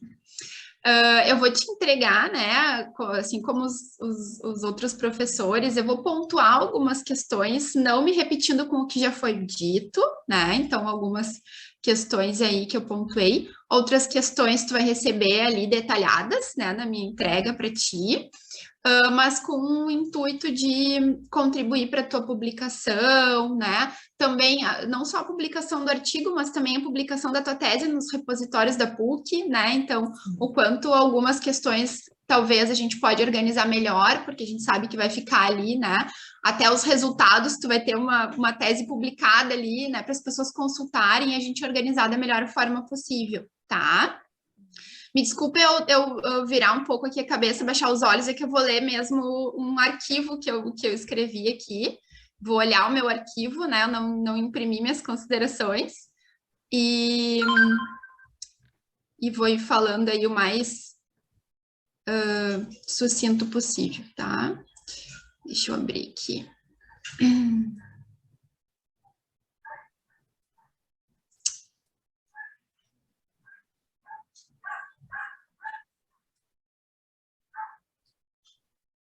Pronto. Bom, em relação ao... Eu acho assim, que a tua tese, de uma forma geral, e o teu artigo, eles estão muito bem escritos, tu escreve bem, tu tem uma formação primária em filosofia, né? Mestrado em filosofia. Eu acho que isso reflete, né, um pouco na tua escrita, eu acho que tu escreve bem. Fiz alguns comentários, assim, né, algumas colocações e passagens tuas de escrita, né, emocionam, porque é um tema que toca, né, a gente que trabalha com pediatria fica tocado, é relevante, importante, então também não dá para deixar de mencionar, né, a relevância do tema, o professor Kipper aí representando, brilhantemente falando dos avanços, né, foi pioneiro, então quanto a gente fala pouco, quanto a gente deveria falar mais, estudar mais e contemplar mais nas formações de todos nós, profissionais de saúde, né, em relação a esse tema, então eu acho que cada estudo que vem a agregar nesse sentido, tá, então relevância altíssima. Tua escrita também muito boa, algumas questões bem pontuais ali, gráficas e de forma, eu pontuei no texto, mas foi bem pontual mesmo, tá? Em relação ao título, eu tinha mencionado até na tua qualificação, e eu vi que no artigo tu alterou, né, que é de falar de validação brasileira, tá? Então, eu só mencionei de novo, mas claro que o projeto ele tem que ficar com o título que já tinha, né? Mas no artigo eu realmente acho que tem que trazer isso da brasileira. O professor Kipper falou em relação ao TIP ou abranger mais, né? Eu concordo. Eu acho que né? Tu acabou conduzindo a tua validação para profissionais, né? Tu aplicou em profissionais que trabalham em terapia intensiva pediátrica. Mas por que não ter sido validado de uma forma ampla para a pediatria, né? Para que se possa, porque inclusive no teu referencial teórico vem muito dos cuidados aos pacientes crônicos que a gente tem bastante na pediatria, né? Não são então só aqueles de UTI, né? São aqueles que são mais estáveis, mas que estão precisando desse tipo de cuidado. Então, para pensar, né? Não que a gente tem que cuidar para não dizer para tu fazer um novo trabalho, mas são questões que ficaram como reflexão, tá? Eu não posso deixar de falar que eu acho uma virtude muito importante a gratidão, e tuas palavras foram bem bonitas, né, nos agradecimentos, enfim, eu sempre gosto de comentar. Fiz uma colocação em relação ali no teu resumo, só das palavras-chave. Eu não sei se a palavra conhecimento, como palavra-chave, não fica um pouco solto, né? Conhecimento. Eu sei o que tu quis dizer, né? Porque tu estava olhando o conhecimento dos profissionais também, mas eu não sei se como a gente tem que cuidar para as palavras-chave representarem o nosso estudo, o quanto que as pessoas que digitam essa palavra isso fica amplo, né? Isso não necessariamente vem para conhecimento de profissionais de saúde sobre, entendeu? Então, eu fiquei pensando se, de repente, tu não pode otimizar, não está errado, tá? Mas otimizar essa palavra-chave aí, tá? Eu fiz umas colocações, eu vou indo na ordem em relação à tua introdução, mas muito mais o que eu acho como que eu acho que tu pode colocar os parágrafos para uma harmonia, assim, bem descrita. Eu penso que tu tem que ter um cuidado ali quando tu coloca que o profissional de enfermagem é o profissional ideal para conduzir. Eu sei o que tu quis dizer, né? Tu não quis ser assim, só a enfermagem, eu sei que não, né? Porque eu te conheço. Mas cuidar como tu coloca isso. Eu concordo 100% que a enfermagem está à beira do leito ali com o paciente muito mais do que qualquer outro profissional. Isso todos nós concordamos certamente, né? Mas tempo com um vínculo muito intenso, né, tanto com a criança quanto com a família. Mas, né, a gente fica lutando para todos os profissionais comprarem a ideia, então cuidar um pouco as palavras, como que tu coloca isso tanto na tua tese quanto no teu artigo, eu acho importante, até para otimizar a tua publicação, tá? Referencial teórico, eu achei a tua abordagem toda muito boa, de novo, a tua escrita, hipótese justificativa, tudo isso, tá? Em relação aos objetivos, eu coloquei ali para os teus específicos, eu concordo com o que os professores falaram, também tinha colocado algumas coisas em relação àquilo, mas também coloquei o quanto, eu não sei se o teu objetivo específico 1, ele não é exatamente o teu objetivo geral, né, o quanto, né, validar, porque assim, quando tu avalia a confiabilidade, né, a validade, a confiabilidade, que tem todo um processo, né, também de tradução, de adaptação transcultural, né? Isso tudo é validar, entende? Então, Sim. tu repetir isso, eu vejo como validar, né, inclui. Tu até pode colocar específico, eles separadinhos, mas o primeiro ficou para mim muito como é o teu objetivo geral, tá? Mas é realmente uma opinião. Na verdade, quase tudo são sugestões, enfim, vocês avaliam o quanto cabe, né? Eu vejo assim que porque a gente aplicar em diferentes cenários para validação é uma opção. Nem sempre a gente faz isso, né? Não é uma obrigatoriedade para validar. Tu poderia ter usado uma unidade só, um hospital só, enfim.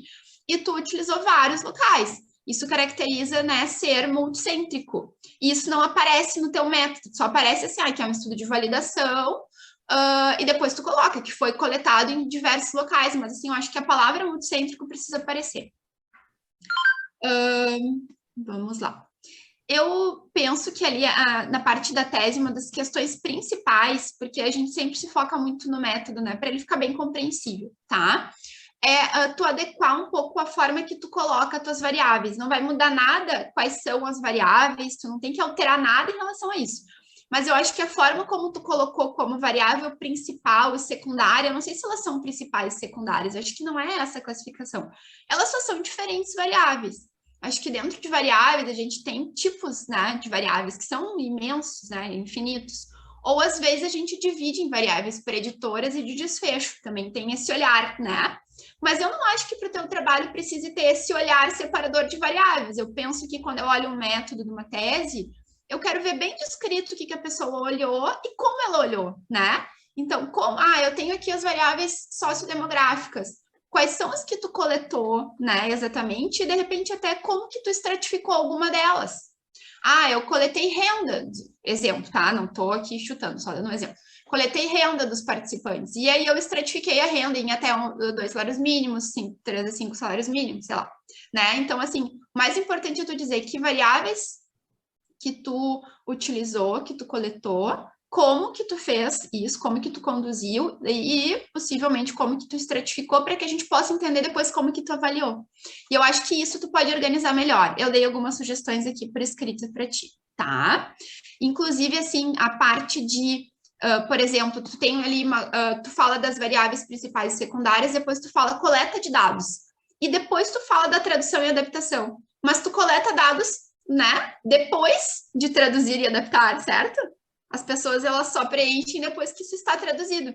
E ficou, nessa ordem cronológica, ficou ao contrário. Então, eu fiquei pensando, mas ela não coletou agora, ela coletou depois de traduzir. Então, eu acho que essa questão temporal ali na parte do método é interessante tu adequar, tá? Importante, eu acho que tu não colocar... a gente não colocar assim o local, né? Não precisa dizer que foi no grupo de, ali na introdução, na tua apresentação, tu colocou, acho que é bem válido, a gente até sugeriu, mas no método, né? Dizer que foram pessoas integrantes do grupo de pesquisa da PUC que responderam ali, eu acho que não colocaram, para a gente não identificar os pesquisadores, em especial quando o teu artigo vai para revisão por pares, porque tudo que tem menção a pessoas pode barrar ali, porque os revisores precisam ser cegos para isso, tá? Então, não mencionar a instituição é importante. Ali no teu tamanho amostral, eu até acho que eu entendo o que tu quis dizer, mas eu acho que tu tem que explicar melhor. Porque tu coloca assim, que segundo a referência tal que tu utilizou, a gente deve ter 10 participantes por item, né? Mas aí tu fala assim, mas o estudo original tinha 59 participantes, então a gente teve 170, o que dá 5 por item. Acho que foi isso, né, que tu colocou. Eu não sei se é uma explicação que deve ir por esse lado, porque assim, se tu tá usando uma referência, é 10 por item. É 10 por item. Se o original usou menos, não é uma justificativa para tu possivelmente usar menos, sei lá, entendeu? Então, talvez, se eu pego como revisão isso, né, no jornal, talvez é algo que me chame atenção, né? Eu acho que, não sei como, né? A gente até pode pensar juntos, mas só tu colocar que o original usou menos, né? Eu não sei se é uma explicação plausível, tá? Ou que possa te trazer problemas, né? Enfim, para depois a tua, né, na hora da submissão, tá? Em relação aos resultados, eu coloquei só umas questões sobre tabelas, os professores já exploraram também questões da ferramenta, né, que já foram dito aí, eu não vou me repetir, mas acho que foi bem apresentado, né. Em relação à população sendo a maioria feminina, eu acho que é muito importante tu discutir, concordo plenamente com o professor Kipper, é assim e foi, tu não vai mudar isso, né, mas precisa ser incluído na discussão. Inclusive, tu defendendo, não sei se é uma limitação, não sei, porque realmente a gente tem um percentual muito maior de mulheres, né? Mas precisa discutir, precisa ver um caminho para discutir no artigo, tá? Acho que tu tem que cuidar a discussão para tu alinhar bem o que tu quer falar e não misturar, porque assim, o teu estudo, o teu objetivo geral e maior é validar o instrumento. Só que tu também avalia o conhecimento e as percepções de autoeficácia, e isso, por vezes, eu sinto na tua escrita que se mistura. Mas a gente pode ter 2 artigos aí. A gente tem um artigo que só valida e um artigo que explora mais as questões de conhecimento dos profissionais, porque fez parte da tua coleta, a gente tem as respostas. Essas respostas, elas são usadas tanto para validar, quanto para refletir sobre as respostas, que pode ser um outro artigo, na minha opinião. Então, só cuida na tua escrita para tu não misturar isso, porque teu objetivo central foi validar. E o teu artigo, ele é esse. Então, eu acho que tu tem que explorar mais isso, né? E num artigo que tu vai explorar mais o conhecimento e a autoeficácia, tu vai explorar mais, né, essas questões, né? Tá? Eu senti falta de saber qual é a revista que tu ia submeter. Eu não sei se eu que não encontrei, mas eu não encontrei ali na tua tese, porque a gente até poderia dar algumas sugestões focadas, né, na revista, na forma da revista, tá? Eu penso assim, acho que a gente discutiu na qualificação em relação a publicar internacional ou nacional, né? Claro que a gente sempre quer uma revista de maior impacto, de maior abrangência e tal, porém tem que ver o quão essa validação brasileira interessa para uma revista de fora. Não sei, tá? Daqui a pouco a gente tem que pensar sobre isso e realmente a sugestão do Jornal de Pediatria pode ser válida, tá? Mas não que não dê, né, para publicar fora, a gente já publicou, né, outro artigo de validação fora e tudo bem, tá? Mas fica para pensar. As mesmas considerações que eu fiz para a tese ficam, né, para o artigo, tá? Aí eu foquei mais algumas questões, assim, da discussão do teu artigo para deixar bem redondinho, mas eu acho, assim, que no artigo tu conseguiu focar, mas ainda acho que vai ver em outros pontos que precisa, no artigo em especial, precisa ser mais redondinho, sucinto, né, em função da restrição que tu tem até de número de palavras e foco, tá?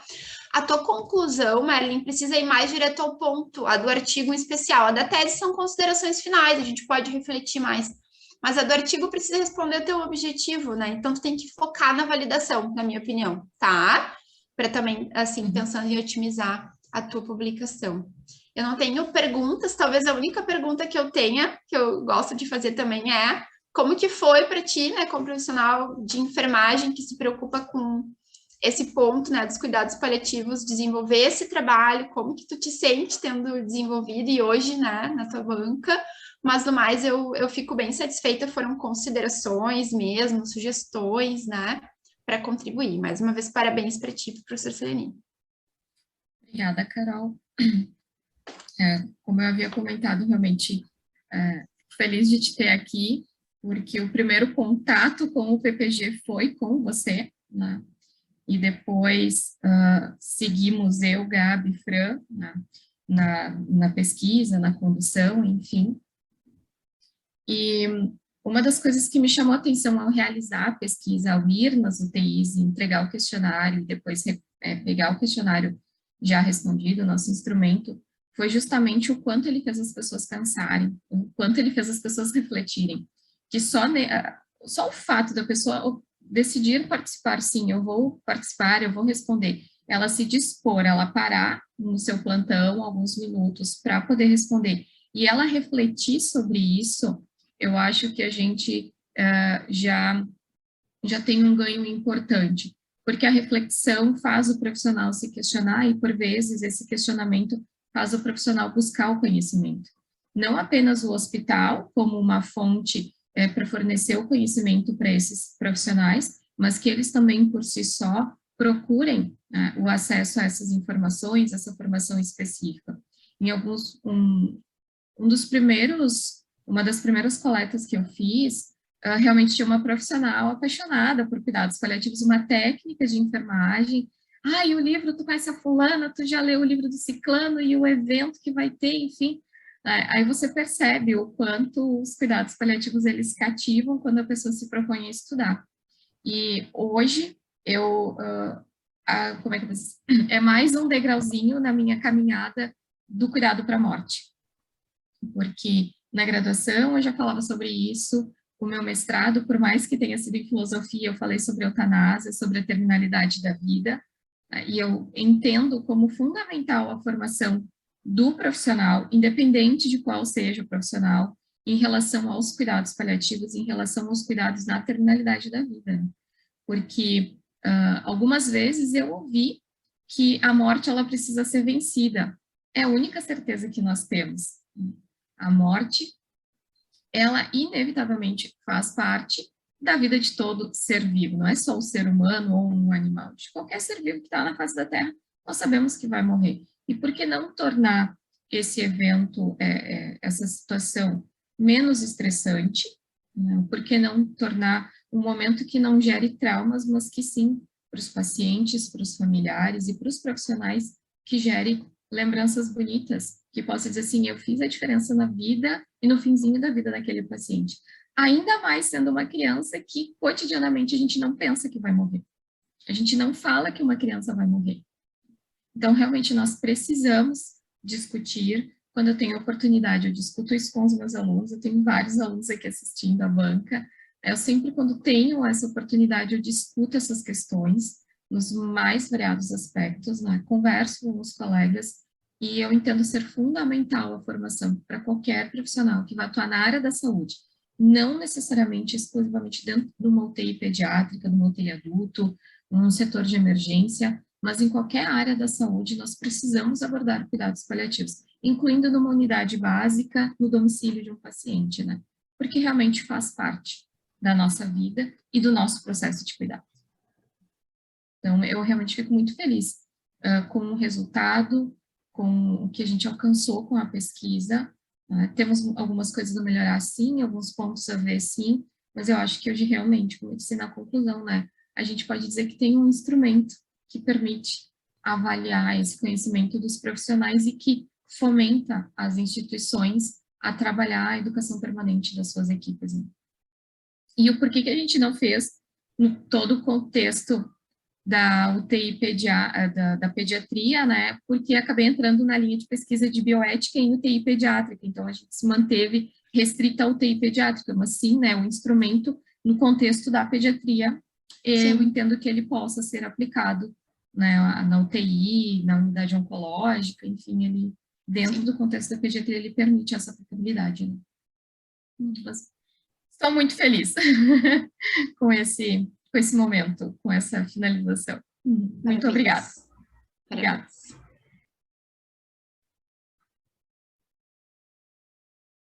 Doutor Celininho, o senhor está mudo. Tem que desligar aqui, porque senão meu cachorro faz muito barulho. Então, eu agradeço, então, a Carolina pelas suas observações.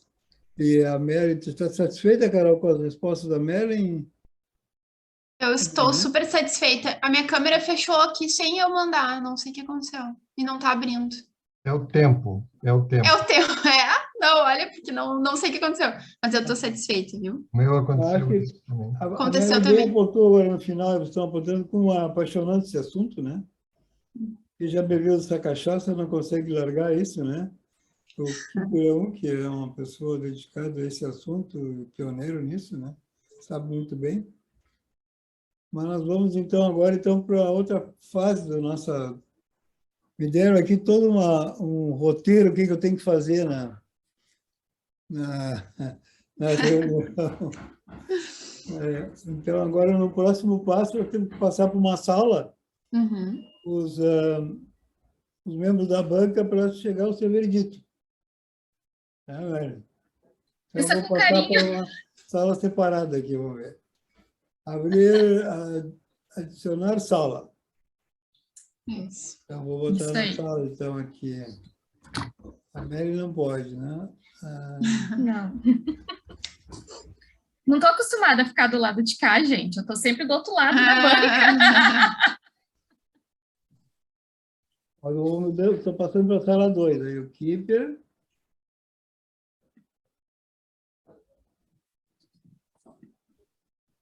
A Carol. E a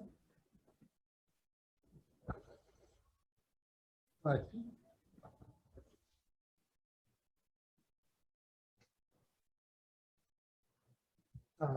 Então, você consegue passar para a sala 2 agora? Eu não recebi o aviso. Geralmente vem um avisinho do Celini. O senhor chegou a clicar em enviar, alguma coisa assim? Mover para, eu botei aqui. Alguém recebeu alguma coisa? Não, para mim não. Nem eu. Todas as salas. Agora sim. Agora eu recebi. Doutor Celini, mas o senhor me convidou eu. Tu não pode entrar na sala, tu está na sala? Mas o senhor me convidou. Já neguei o convite. Tá, tu não quer, então. Então, Já neguei o convite. você sabe que hoje não se faz mais, não se atribui mais nota, né? Vocês podem atribuir uma nota um conceito nesse papel que mandaram para vocês, mas para pós-graduação aqui... eu não sei. Doutor Celini, eu estou ouvindo o senhor. Só tu que está me ouvindo? Eu acho que todo mundo. Eu voltei, eu estava lá na outra sala. Então, um pouquinho. Doutor Celini, o senhor não quer que a gente saia, todo mundo, e depois retorne? Mas é que é muita gente, guria. Se tu sair, se for só isso, quem vai ter que sair? Quem está na sala 2, vou ver?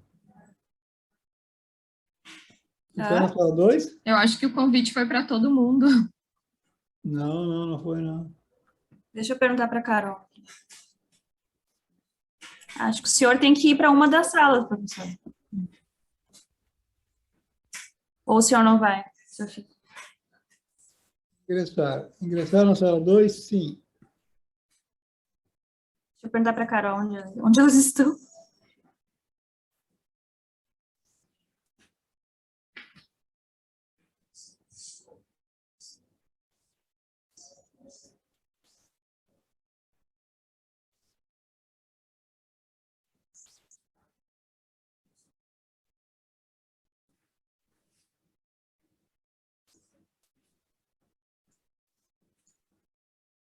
Acho que eles conseguiram ir.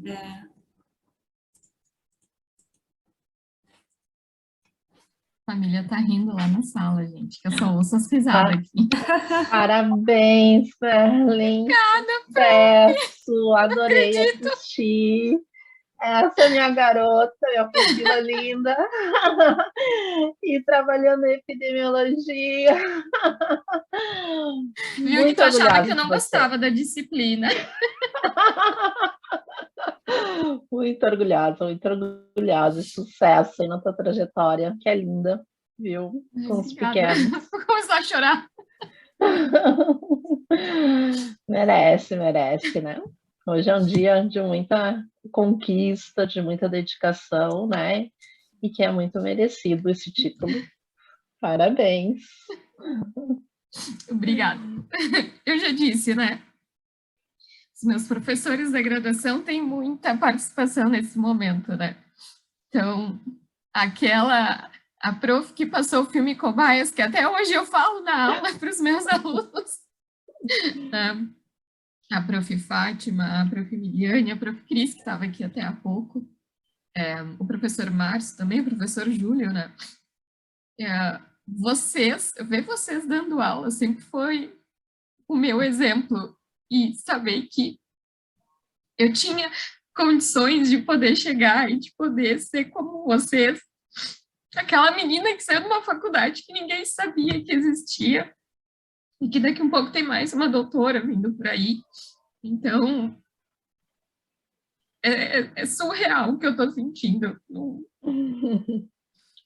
consigo expressar, traduzir em palavras tudo assim. Não consigo. Aproveita esse momento, é muito bom, um sentimento que a gente vivencia tudo o que se passou. Então, parabéns mesmo. Todos os perrengues, a pandemia.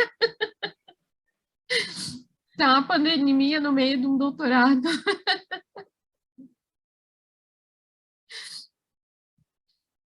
Ai, se recompõe a pessoa.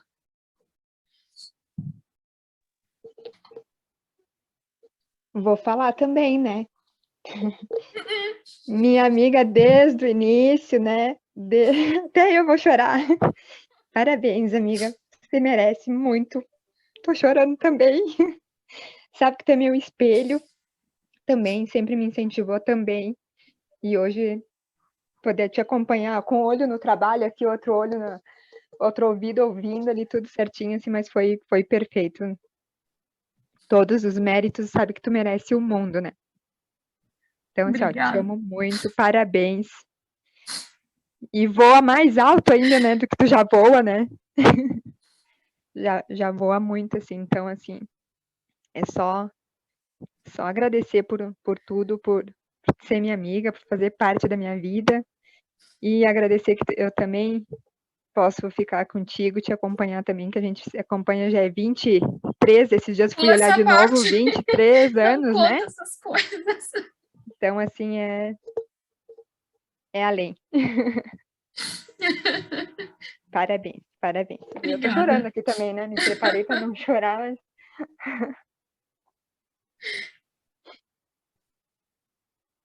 Eu só ouço a risada do pessoal lá na sala, né?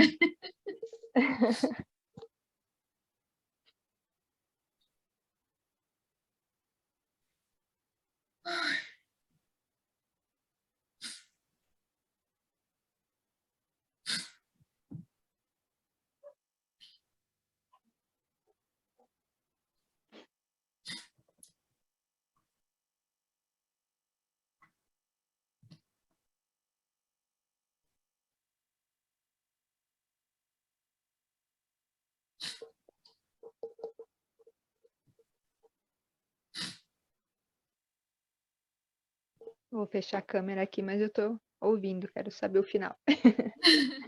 Sim, fica tranquila, daqui a pouco eles voltam. Beijo, amiga.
Merlin, tu lembra de mim?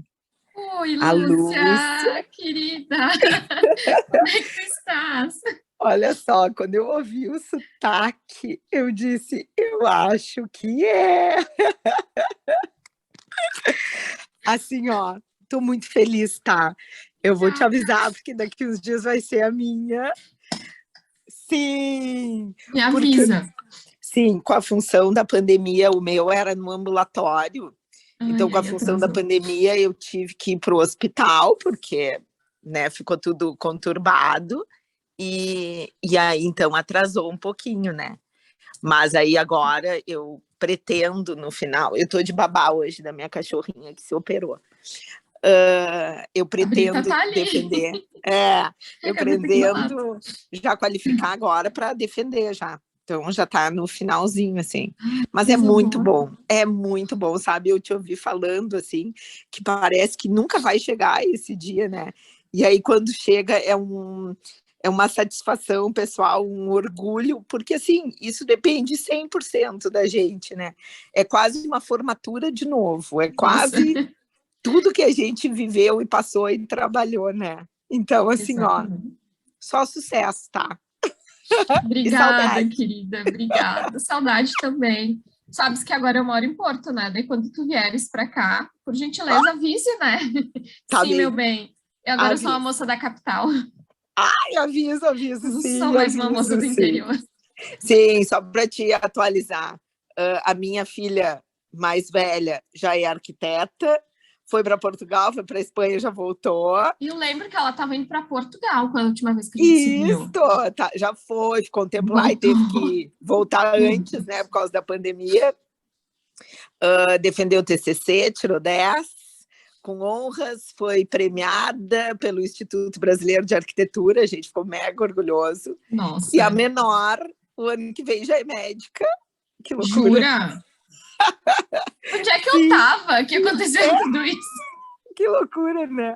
A menor, o ano que vem, já é médica. Meu Deus. Esses dias eu participei, a Ivete defendeu a dela. Sim, também. eu assisti a Ivete também. Ai, gente, que loucura, coisa boa, né? Então, Nossa. quer dizer que as nossas metas estão assim, sendo ó, alcançadas. Com certeza. Tá, Ai, que coisa boa. sucesso. Eu tô nervosa aqui esperando o povo chegar. Sim, isso é tortura. Muita. É o que tu falou, eu me imaginei. Porque a gente nunca tá do lado de cá, né? A gente sempre tá do lado de lá. Eu sou professora, imagina, há 20 anos, 25 anos. Então a gente nunca tá do outro lado, né? E aí os meus alunos dizendo, né? Os meus alunos e os meus ex-alunos. Prof, mas tu sabe o trabalho? Eu sei, mas isso é o que eu falo para vocês. Com certeza. É o que eu falo, né? para vocês. Ai, que loucura, coisa séria. Amiga, beijo grande, tá? Sucesso. Beijo. Para você também. Boa sorte na qualificação. Obrigado. Ei. Oi, meu tio. Oi, tudo bem? Oi. Parabéns. Obrigada. Agora eu vou ter uma doutora para me cuidar. Sim, pode ficar doente tranquilo agora. Então tá bom. Ai, que horror, não, Deus livre. Então tá ótimo. Parabéns, velho, parabéns. Obrigada. Teve uma parte que eu não consegui pegar porque a internet estava ruim, mas foi bem, tá bom. Tranquilo. Ótimo. Obrigada. Falamos, tudo de bom. Nos falamos sábado, te espero sábado. Tá legal. Tchau, tchau. Tchau.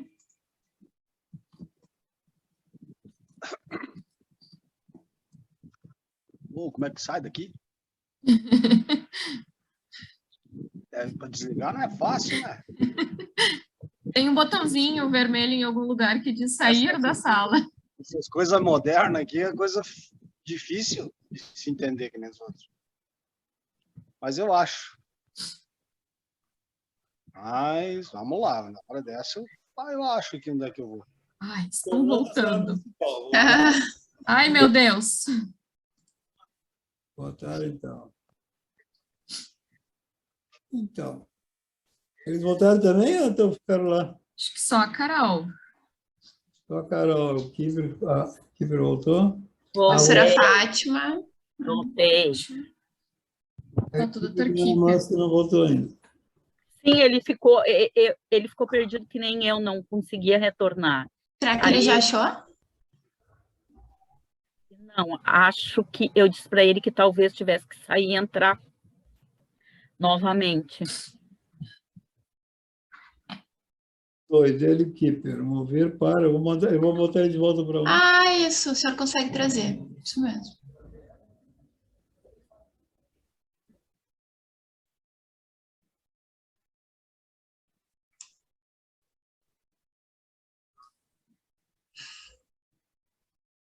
Enquanto isso, a Merlin tem uns Pequenos infartos a cada um. Eu 30 já segundos. chorei. Eu já chorei aqui. Muito bem. Eu acho que está todo mundo na sala, então, né? Então, Sim, gente, eu agradecer, então, ao pessoal da banca. Nós já estamos... Olha, que horas são já, hein? 10 para as 11. 10h50. Quê? 10h50. 10h50? É. Como esse assunto é um assunto apaixonante, sempre acontece isso, a gente se atrasa um pouquinho nesse assunto. Né? Queria, então, antes de dar o resultado aí de ciência, para a Mary, se ela passou ou não passou mesmo, agradecer esse empenho que ela teve. Né? A Mary foi o aluno que me deram, assim, né? Foi chegando, né, Mary? Cheguei chegando. Mas, mesmo assim, a Mary foi uma grata satisfação trabalhar com ela, muito dedicada, com muita iniciativa. É muito bom de trabalhar com alunos com tanta iniciativa assim, né? Que criou uma coisa, tinha uma ideia na cabeça, né? Não era assim, não. A gente não impôs nada para ela, né? Ela já tinha uma ideia na cabeça que ela levou adiante. Foi muito bom, conseguiu conquistar até chegar a esse ponto. Ela está defendendo aqui seu doutorado, né? Eu quero dizer que foi uma satisfação de todos nós do grupo de pesquisa, né? Que estamos a trabalhar com a Mary, né? Sempre muito atenciosa e dedicada. Né? E dizer para ela, então, que ela foi aprovada e que o grupo propõe um voto de louvor acadêmico para ela pelo seu estudo. Nós damos parabéns duplo, então, para a Mary. E o louvor acadêmico vai ser encaminhado, então, à pós-graduação. Merece. Muito bom, vamos passar a palavra. Parabéns. Vamos ter uma foto aqui, atenção, uma foto. Vamos. Então, uma foto, todo mundo tem que fazer uma cara inteligente, depois volta ao normal.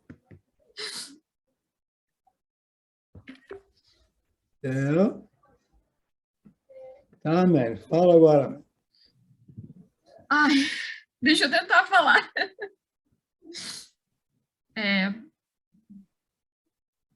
Esse momento aqui, ele foi sonhado há muito tempo atrás. Eu tive a sorte de ter a Prof. Fátima participando desse sonho e agora da concretização dele. Eu quis muito ela na banca por uma questão de agradecimento, para dizer que a aluna dela conseguiu, que a sementinha que ela plantou deu certo, para mostrar para os meus alunos que estão assistindo que eles podem sonhar e que eles podem realizar. E que das tantas vezes que eu achei que eu não seria capaz, que eu achei que não conseguiria chegar nesse momento, poder concluir, né, e ainda receber uma homenagem dessas é indescritível. Não consigo traduzir em palavras o que eu estou sentindo.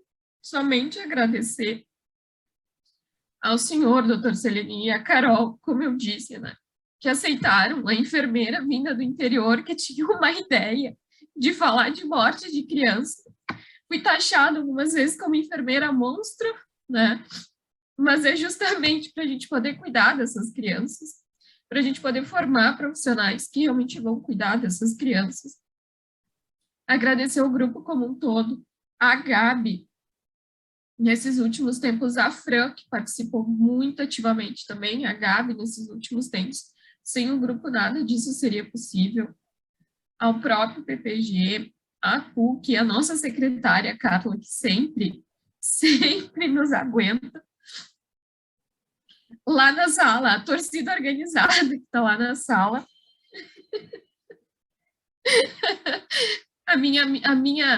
Os presentes que a enfermagem me dá, né? Tem uma ex-aluna que hoje é uma baita de uma enfermeira, que eu morro de orgulho de dizer que foi minha aluna. A minha amiga, que a enfermagem me deu, que eu já perdi as contas de quanto tempo faz que nós somos amigas. A Vanessa, que estava aqui, que também a gente não faz mais conta quanto tempo existe essa amizade. Olha ali. Ao namorado, que até ele analisou dados comigo. Ele sabe tanto quanto eu de cuidados paliativos. Que viveu esse doutorado todo comigo. eu só sou gratidão. Realmente, a única coisa que eu tenho que fazer é agradecer por terem acreditado em mim, por terem me apoiado, me incentivado e principalmente não deixado eu desistir quando eu realmente pensei em desistir e dizer que eu não ia conseguir chegar lá. E a PUC, ela realmente abre horizontes, é uma universidade ímpar. O PPG é um programa ímpar, de uma qualidade imensurável, e que realmente eu espero ter contribuído, ter gerado mais um produto de qualidade, né, uma pesquisa de qualidade para compor o PPG. Né? Então, realmente... Nosso curso te agradece muito. Muito obrigada, muito obrigada. Então tá, gente. Obrigado a todos. Aí temos várias sugestões, depois vamos pensar como é que nós vamos fazer esse artigo. O Piper já nos deu algumas sugestões sobre resolver aquela questão da comissão de ética, né? Então, vamos resolver tudo. Tá, ok, Parabéns, então, a todos aí. Então, muito obrigado por tudo, tá, gente? Obrigada. Foi muito feliz. Foi um prazer. Prazer, Dinda. Tem uma foto aí que eu mando para vocês. Ah, beleza. Tchau. Tchau.